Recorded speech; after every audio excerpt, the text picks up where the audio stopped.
समुद्री cell, cell,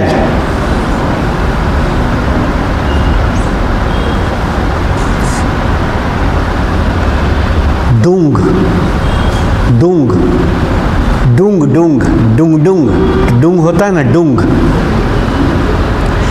DUGONG, डूंग।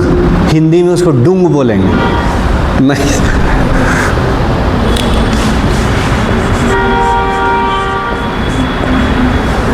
डूंग,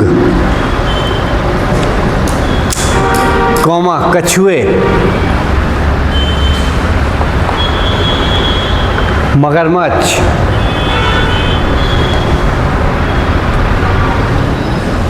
मछलियाँ आदि।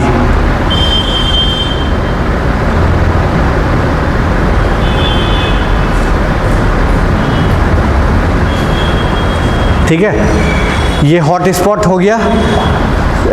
और अगर हॉट स्पॉट का खतरा आएगा तो हॉट स्पॉट का खतरा में क्या लिखिएगा?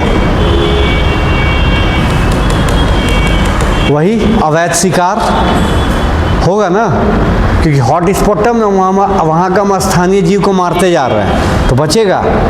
अवैध शिकार, अवैध तस्करी, वनों की कटाई, प्रदूषण, ठीक है, आवास में कमी, यानी जानवरों का आवास में हम कमी करते जाएंगे तो क्या होगा? कम होते जाएगा। अत्यधिक दोहन, यानी बहुत ज़्यादा हम पेड़ काट के उसका दोहन कर रहे हैं, खनन करने लगे, तो ये सब क्या होगा? हॉट स्पॉट के खतरे। तो ये तो लिख लीजिएगा ना। तो लगभग ये वाला कंप्लीट हो गया।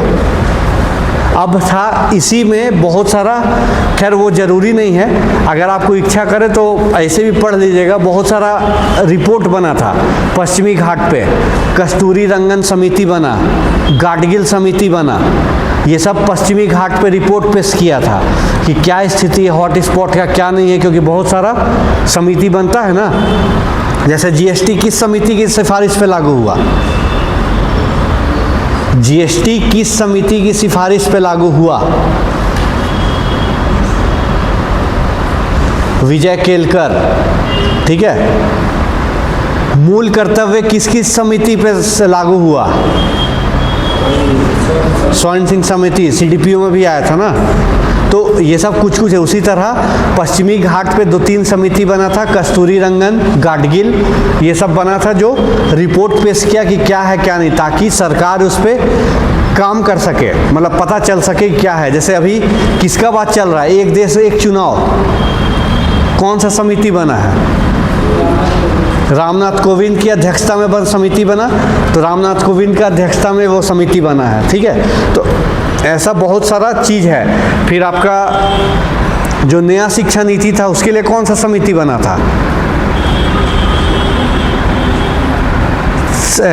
हम कंफ्यूज है, शायद रंगराजन समिति था, ठीक है, जो इसरो के चेयरमैन भी रहे हैं, उन्हीं का समिति पे बना था नया शिक्षा नीति के लिए, जो 2020 में लागू हुआ, ठीक है। तो ये हो गया। हम आपको वन कानून भेजेंगे, वो बुक ही से भेजेंगे, ज़्यादा इधर उधर नहीं, सिंपल पॉइंट है, उसको पढ़ लीजिएगा।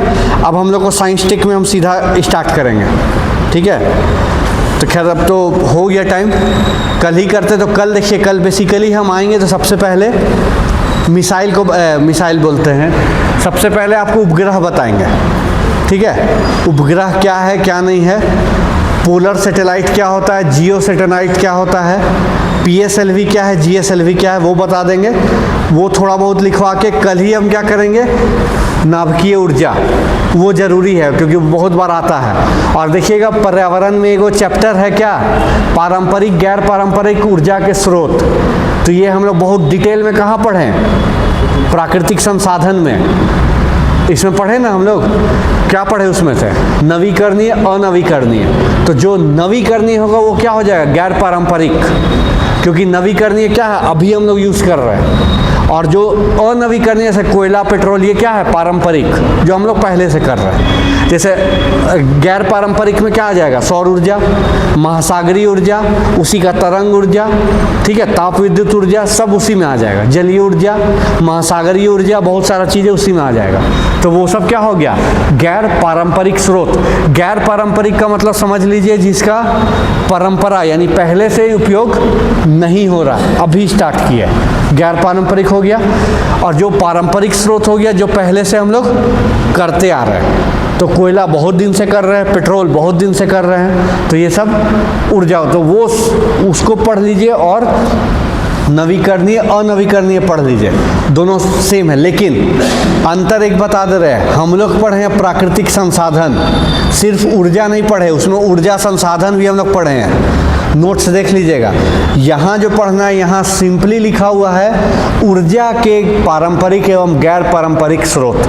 तो हम लोग जो नवीकरणीय अनवीकरणीय पढ़े उसमें हम लोग ऊर्जा संसाधन को बेसिकली पढ़ना है, पूरा संसाधन को नहीं। जिससे ऊर्जा मिलेगा वही, मिट्टी से ऊर्जा नहीं है, जल से ऊर्जा नहीं है, लेकिन जल का उपयोग जल तापीय संयंत्र में करते हैं तो वो ऊर्जा का स्रोत बनता है ना।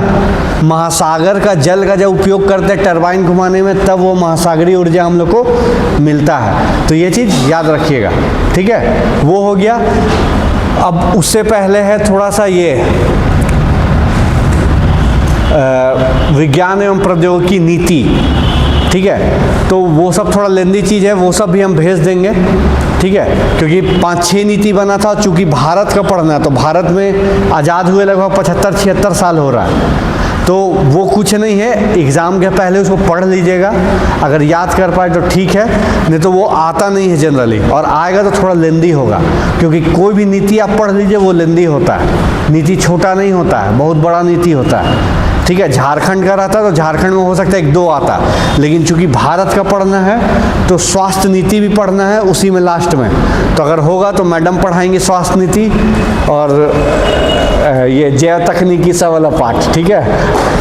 अगर हमको समय मिला तो देखते हैं, इधर जो मेन है वो हम कर दे रहे हैं ताकि आप लोग को दिक्कत ना हो। बाकी में क्या है ना कि नीति सब ना रट लीजिएगा ना तो आपका काम हो जाएगा।